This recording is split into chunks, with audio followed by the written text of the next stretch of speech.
Guys mic section को समझते हैं, माइक सेक्शन कैसे काम करता है और ये माइक सेक्शन का कनेक्शन कहाँ कहाँ किन किन आईसीयू से जाता है, इस वीडियो में कंप्लीट करते हैं।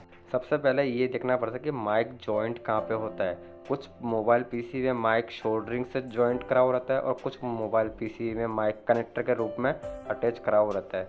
तो इस मोबाइल में माइक जो है यहाँ पे लगता है और ये कनेक्टर के रूप में अटैच होता है। ये शोल्डरिंग करा हुआ माइक नहीं है। जब हम मोबाइल को फिटिंग करते हैं तो ये खूंटे यहाँ जॉइंट होते हैं, जब ये माइक जो है वर्क करता है। कुछ बेसिक चीज़ें बताता हूँ, जैसे कि मान लो मोबाइल को आप फिटिंग कर रहे हो, प्रॉपर पेज नहीं लगा रहे हो, तो ये खूंटे यहाँ पे लूज में आ सकता है, लूज कनेक्शन हो सकता है, तो भी माइक वर्क नहीं करेगा।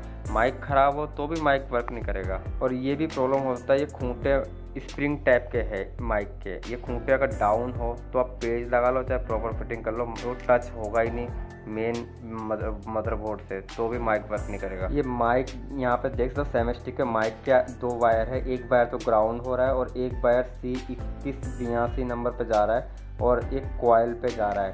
ये C से तो ये कैपेसिटर शो हो रहा है और आगे जो कॉइल दिख रहा है वो कॉइल L से शो होता है। अब हम मोबाइल के पीसी में देखते हैं एक बार यहाँ पे कौन से कंपोनेंट पे जा रहा है, उसी नंबर का कंपोनेंट हमें ढूंढना पड़ेगा जो नंबर दिखाया है सेमेस्टिक में। अब जैसे माइक नीचे जॉइंट होता है चार्जिंग कनेक्टर के पास में, तो उसके कंपोनेंट भी उसके आसपास ही होंगे।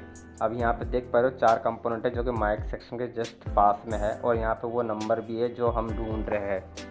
अब माइक के सेमेस्टिक में जो नंबर हमें दिखा रहा था कैपेसिटर कॉइल का, उस नंबर को एक बार दोबारा देखते हैं। ये देखते हो C2152 नाम का कैपेसिटर और L2170 नाम का कैपेसिटर हमें दिखा रहा है। और यहाँ पे देखेंगे तो यहाँ पे भी वही कंपोनेंट दिखाएगा, C2152 और L2170 का कंपोनेंट। अब यहाँ पे मैं आपको मदरबोर्ड में दिखाता हूँ। ये जो C2152 कैपेसिटर है वो ये वाला है और L2170 नाम का जो कॉइल है वो ये बड़ा वाला कॉइल है। अब ये जो माइक के 2 पॉइंट है, इन दोनों में से एक तो ग्राउंड होगा और एक पॉजिटिव होगा। पॉजिटिव वाला लाइन ही इस कैपेसिटर कॉइल होते हुए आगे जाता है आईसी तक। फिर हम जानेंगे कौन से आईसी पे जाता है। मल्टीमीटर को बीप की रेंज में रख के माइक की एक बार टेस्टिंग करते हैं, उन कंपोनेंटों पे जाता है कि नहीं जाता कनेक्शन। मल्टीमीटर का एक प्रोब को हमें ग्राउंड में रखना है और दूसरे प्रोब से हमें टेस्टिंग करना है। सबसे पहले माइक के प्लस वाले पे चेक करते हैं। देख रहे हो ये इसमें नंबर आ रहा है और जो माइनस वाले में बजर के साउंड आ रहा है और मल्टीमीटर में 00 दिखा रहा है। तो इसका मतलब क्या हुआ कि माइक का कनेक्शन सही है। जिसमें नंबर आ रहा है वो हो गया पॉजिटिव और जिसमें 00 आ रहा है और साउंड सुनाई देता है मल्टीमीटर में, वो हो गया नेगेटिव। मल्टीमीटर का एक प्रोब देख रहे हो मैं पॉजिटिव में रखा हूँ, दूसरा प्रोब कॉइल पे और कैपेसिटर पे टेस्ट करा। उन कैपेसिटर में जो लाइन दिखा रहा था तो बजर के साउंड सुनाई दिया और मल्टीमीटर में 00 भी आया, तो इसका मतलब ये हुआ कि कनेक्शन जा रहा है उस कॉइल तक। अभी जैसे सेमेस्टिक में आप देख रहे हो बहुत सारे कंपोनेंट लगे हुए माइक के लाइन में है, तो इन कंपोनेंट के बारे में जानेंगे जो इंपॉर्टेंट कंपोनेंट है। फिलहाल 2 कंपोनेंट के बारे में हम तो जान चुके हैं, बाकी और 2-3 कंपोनेंट के बारे में जानते हैं और ये भी जानते हैं कौन कौन से आईसी में जाता है। जैसे कि आप ये देख पा रहे हो माइक का जो पॉजिटिव वाला लाइन है कैपेसिटर कॉइल और रेजिस्टेंस होते हुए आगे आप देख रहे हो 2 आईसी टाइप का छोटे से बॉक्स दिख रहे हैं जो एन से शो हो रहे हैं। ये 2 आईसी टाइप के 2 इनमें जाता है और फिर इस ऑडियो एम्पलीफायर आईसी में जाता है कनेक्शन, और ऑडियो एम्पलीफायर से आगे रैम में और सीपीयू में जा रहा है। मैं आपको जूम करके और स्टेप बाय स्टेप बताता हूँ। अभी मोबाइल पीसी में आपको दिखाता हूँ। जैसे कि ये UMIC के ऊपर कॉर्नर में आप देख सकते हो 2 आईसी बने हुए छोटे छोटे।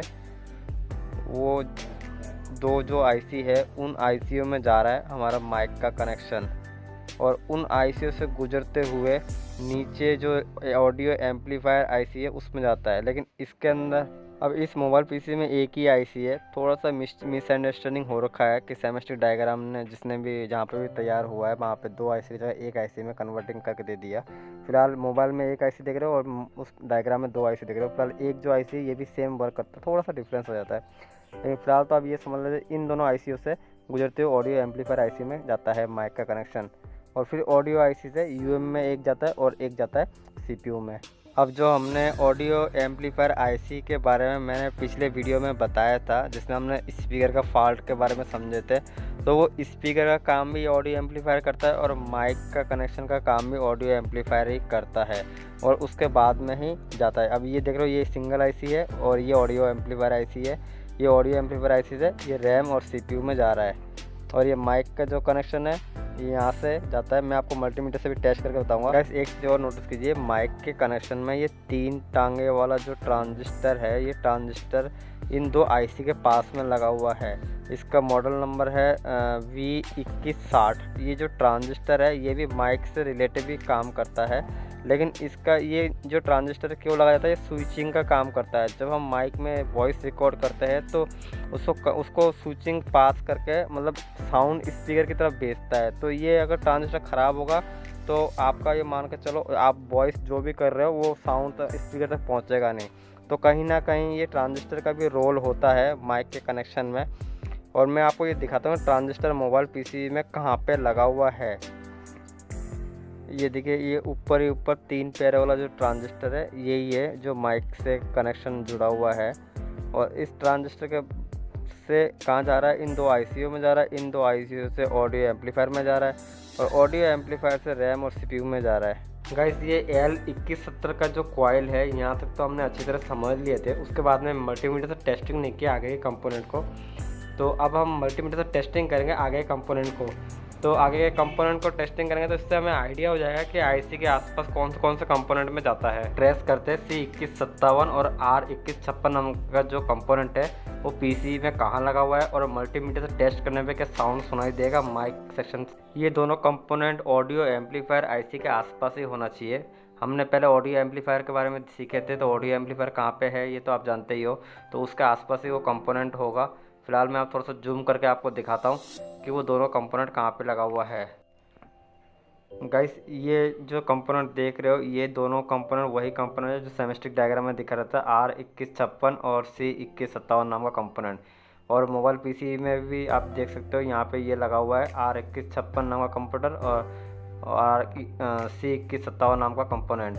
अब ये दोनों कंपोनेंट माइक से हम टेस्ट करेंगे कि यहाँ तक का ट्रैक जो है वो सही है कि गलत है। अगर मल्टीमीटर का एक प्रोब को माइक के टिप्स पे रखते हो और दूसरे प्रोब को इन दोनों कंपोनेंट पे रखते हो तो मल्टीमीटर में अगर साउंड सुनाई देता है तो आपका ट्रैक सही है, और अगर साउंड सुनाई नहीं देता है तो ना तो आपके माइक के टिप्स पे कनेक्टिविटी मिलेगा और ना ही आपको मल्टीमीटर में साउंड सुनाई देगा। अब मल्टीमीटर का मैं एक प्रोब को रखूँगा, चाहे कॉइल पे रखूँ चाहे माइक के पॉजिटिव लाइन पे रखूँ, और दूसरे प्रोब को देखो मैं पहले कॉइल पे रखता हूँ तो साउंड सुनाई दे रहा और 0-0 आया ना मल्टीमीटर, तो इसका मतलब सही है ट्रैक। और दूसरे में देखो इसमें चेक कर रहा हूँ, इसमें भी 0-0 आ रहा है, तो मल्टीमीटर में साउंड सुनाई दे रहा है लेकिन आपको मैं सुना नहीं पा रहा क्योंकि पास में साउंड बहुत है।